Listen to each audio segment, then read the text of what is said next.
You brushed your teeth this morning. You washed your hands before breakfast. You did all of this to get rid of germs. But the real answer to what's actually living on you and inside you is far stranger than anything soap can fix. Your body is not really one organism. It's a walking ecosystem. Trillions of bacteria live on your skin, in your mouth, and deep inside your gut, right now.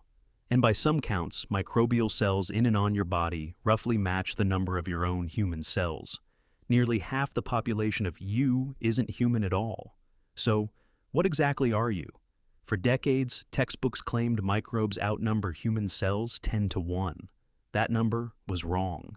A 2016 study led by Ron Sender, Shay Fuchs, and Ron Milo at the Weizmann Institute of Science recalculated the ratio with far more precision.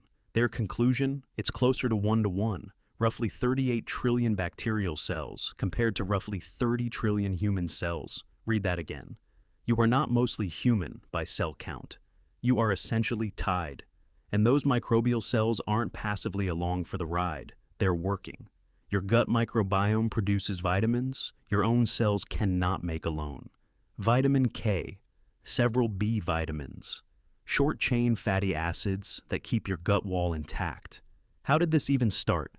Go back to the moment you were born, the instant you passed through the birth canal or were delivered by cesarean. You were flooded with your first major dose of microbes. Vaginally born infants pick up bacteria that mirrors the mother's vaginal microbiome. Babies delivered by C-section pick up a different starting community, often resembling skin bacteria instead. That single moment helped seed an ecosystem researchers believe shapes immune development for years afterward. Then came breast milk, if you were breastfed, which contains sugars your infant body couldn't even digest. Those sugars weren't a mistake. They exist specifically to feed beneficial bacteria in your gut. Evolution built food into breast milk that wasn't for you. It was for your microbes. By around age 3, your gut microbiome stabilizes into something close to its adult form. From there, it becomes almost as unique to you as a fingerprint. Even identical twins develop meaningfully different microbial communities. So, what is all of this actually doing for you? Dr. Rob Knight, a microbiologist at UC San Diego and a founding figure of the Human Microbiome Project, has spent years mapping how these microbes interact with nearly every system in your body: digestion, immune regulation, even mood.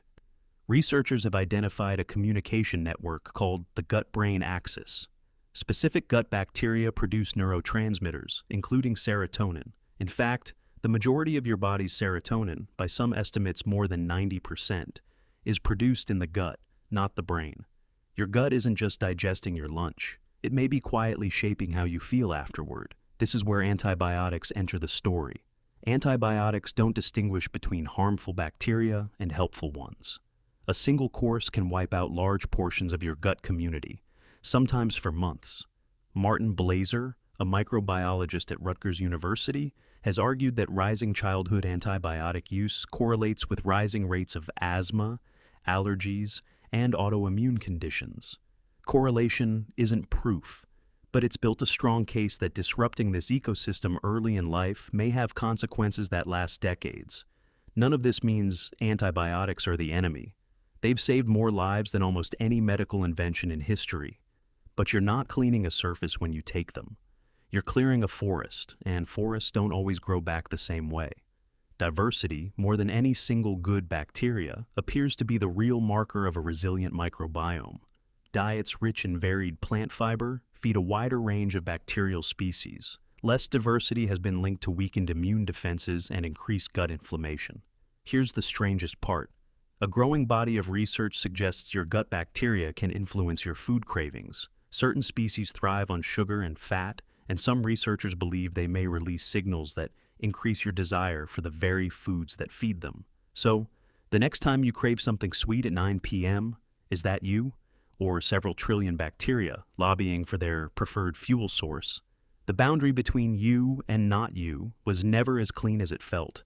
So, go back to this morning. The soap, the toothbrush. You weren't eliminating an invader. You were pruning a garden you've been cultivating since the day you were born. A garden that digests your food, regulates your mood, trains your immune system. and quite possibly whispers suggestions into what you think are your own cravings. You didn't just wake up today as yourself. You woke up as a coalition,